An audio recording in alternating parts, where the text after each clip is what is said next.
We're not actively trying right now, but we know that we want a third baby. So we're asking all of the questions. I'm feeling like I'm in the trenches with two. I have two toddlers. Why do you need so many children? Why are you continuing to have kids? There's a lot of negativity around having multiple kids, and I want to move forward with wisdom while also not thinking that I have it all figured out.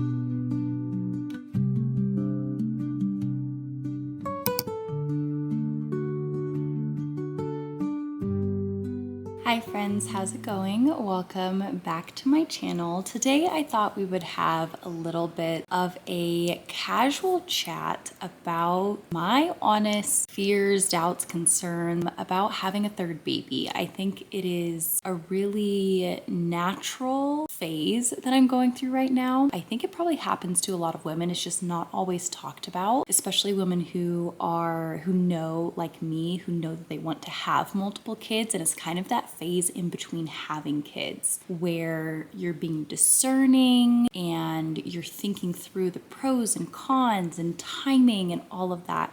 There is definitely different philosophies when it comes to having children and having small families versus large families, especially within Christian communities. Do you just allow God to decide the number of your family and don't use any protection? I see a lot of Christian couples use that approach. So there is just a lot in this conversation. I thought it would be fun and helpful and maybe a little bit therapeutic to talk through these things, these thoughts, concerns, all of that is rumbling around my brain the last few weeks and months as we go into preparing to try for baby number 3. So we are kind of looking at maybe a summer timing for this. So we're not trying right now, we're not trying actively, and we do know that we want a third baby. So kind of those two things. We're not actively trying right now, but we know that we want a third baby. So we're asking all of the questions, and I have a few topics on my phone that I wanted to use to kind of guide this conversation, because otherwise I feel like it could splinter off into a million directions. So let's just start with these categories.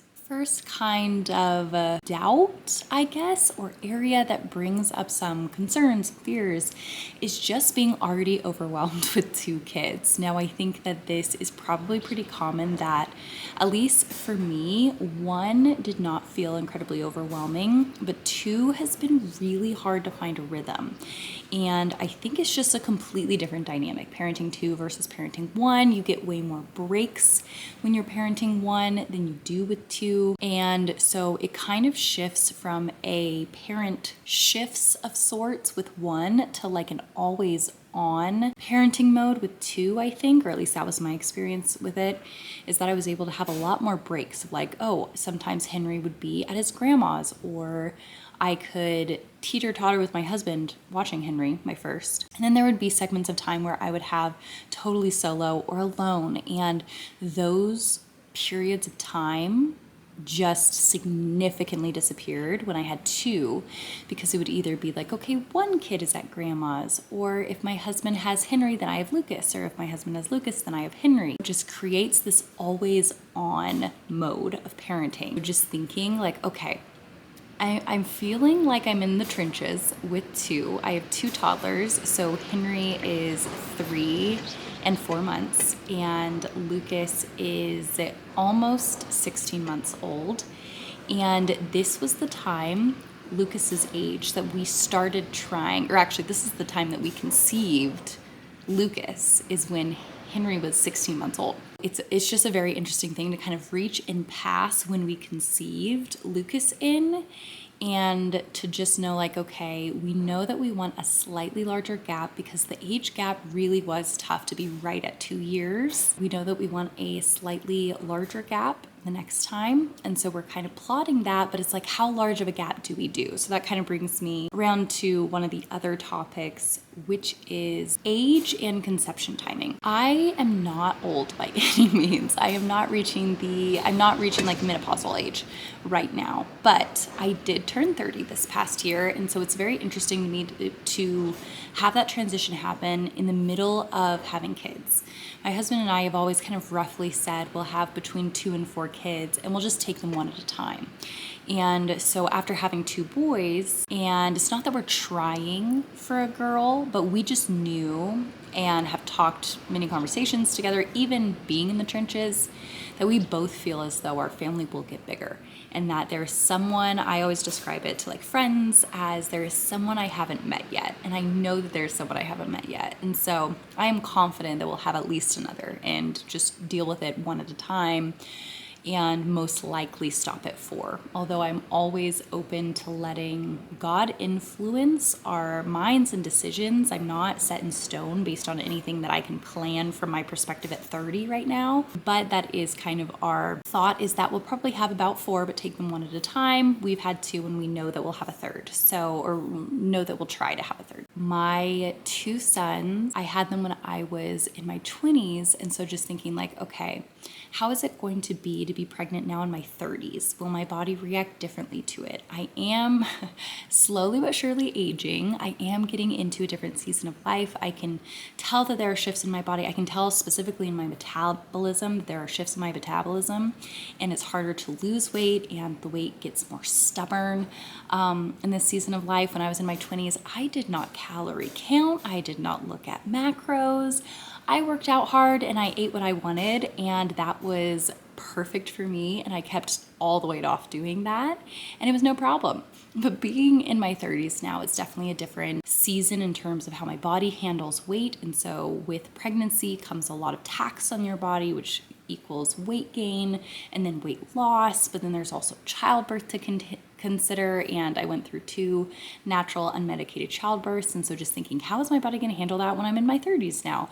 So I think that adds a layer of just doubt and wonder and curiosity at how will my body handle pregnancies when I'm in my 30s. But also the whole age gap, wanting a larger age gap, and then knowing that I want around 4 kids, it bleeds into the territory of, okay, do I want to have pregnancies because I'm having natural, and because I prioritize having an unmedicated childbirth experience, home births?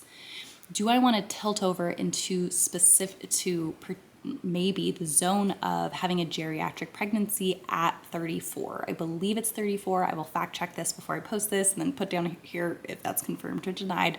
But I think it's 34 is you have a geriatric pregnancy and you're considered more high risk. And so that still leads into, okay, yes, we may want a larger age gap, but how large could we make the age gap while still finishing all my pregnancies before I turn 34?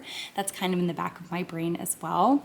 And I know a lot of this is just not like perfectionism, I would say, but this sense of control, wanting to control what happens to my body and what I do. And there is a good wisdom and solid wisdom in doing these things intentionally, I think.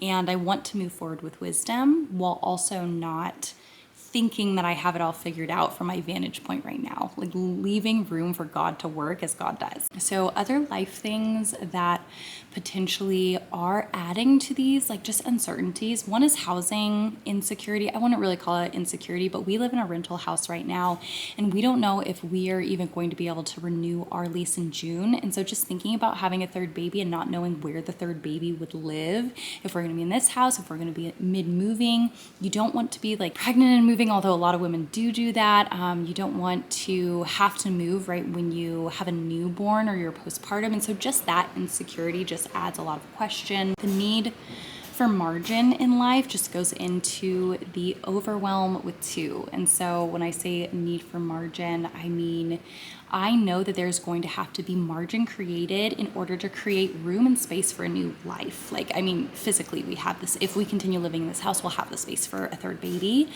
But again, that goes into, we don't know if we're going to continue living in this house, and will we have space for a 3rd baby where we move after this? Will we end up purchasing a home or being in another rental? What will that look like in terms of having a 3rd baby, and in terms of time margin when time is already so stretched with both my husband working and me working from home?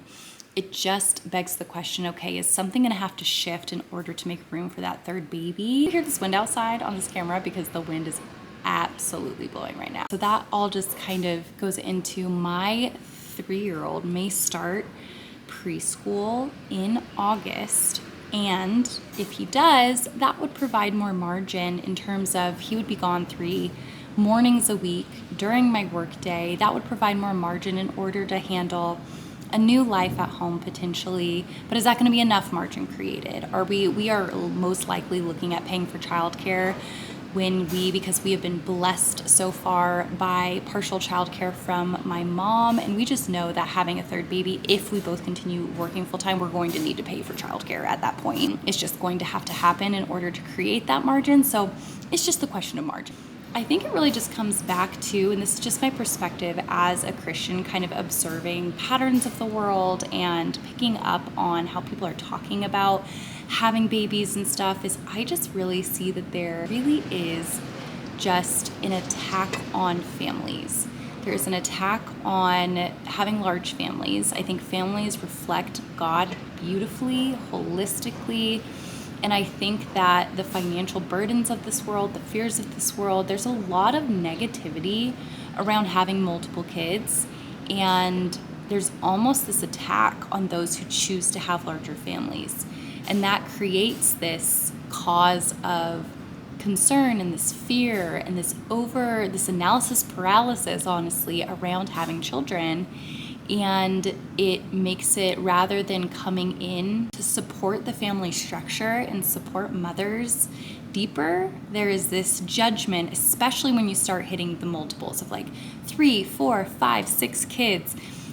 It's understandable when you have 1 or 2, I think. I think that is widely accepted. Like, okay, having 2 kids is a acceptable number. But once you start reaching into the bigger family territory, there's these questions of, why do you need so many children? Why are you continuing to have kids? There are these genuine questions and concerns around children.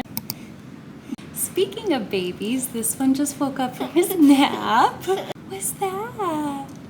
Do we need to get our milk bottle?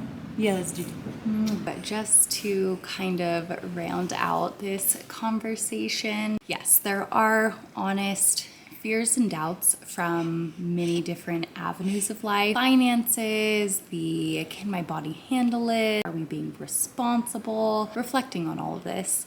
So much of it comes down to trusting the process when having multiple babies. I believe in taking a very wise, informed, spirit-led approach to having children.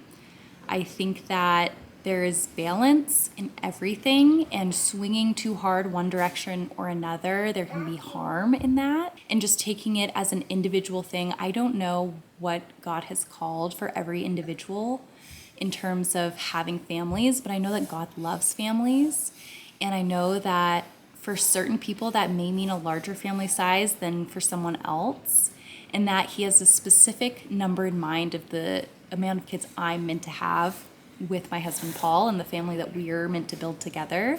He has a number in mind for that, and He will strengthen and equip and provide for us as we obey and follow His leading in having children. And so it can be honestly a really beautiful thing. I think what I see as well is a lot of refinement in my future in terms of my spirit, my attitude towards motherhood, in terms of what it will continue to ask and require of me as I have more children. But I think it's all just a really healthy place to be in. So I would say I am in a space of beginning to prepare my body and my mind to begin trying for baby number 3. And it's okay to be in this place of questioning and doubt and fear, but it's also important to not allow our lives to be ruled by fear. So I'm not going to stay here. I'm not going to get stuck here, but I just thought it was worth having kind of an honest little chat about it for anyone else who may be in the thick of it, in the storm of it. And at the end of the day, having babies is a season. It's a season of life. These babies will turn into men. Eventually, Lord willing, they will turn into fully grown, independent men. And I just need to trust that what I need in the season of having babies will be there when I need it, and that it is a season, and to realize it's a season, and that I will one day have school-age children, I'll one day have teenage children, and I'll one day have grown adults as children. And so that is just wild for me to believe. So it's hard to have that full perspective when you're in the thick of it, but I think it is really important to ask these questions. So please let me know if you're in the same season of life maybe, or if you have been there. I'd love to know, love to chat about it. But in the meantime, I just want to thank you so much for watching this video and for taking the time out of your day for it. If you liked it, please remember to give it a little thumbs up and to subscribe to this channel for content that may be similar to this in the future.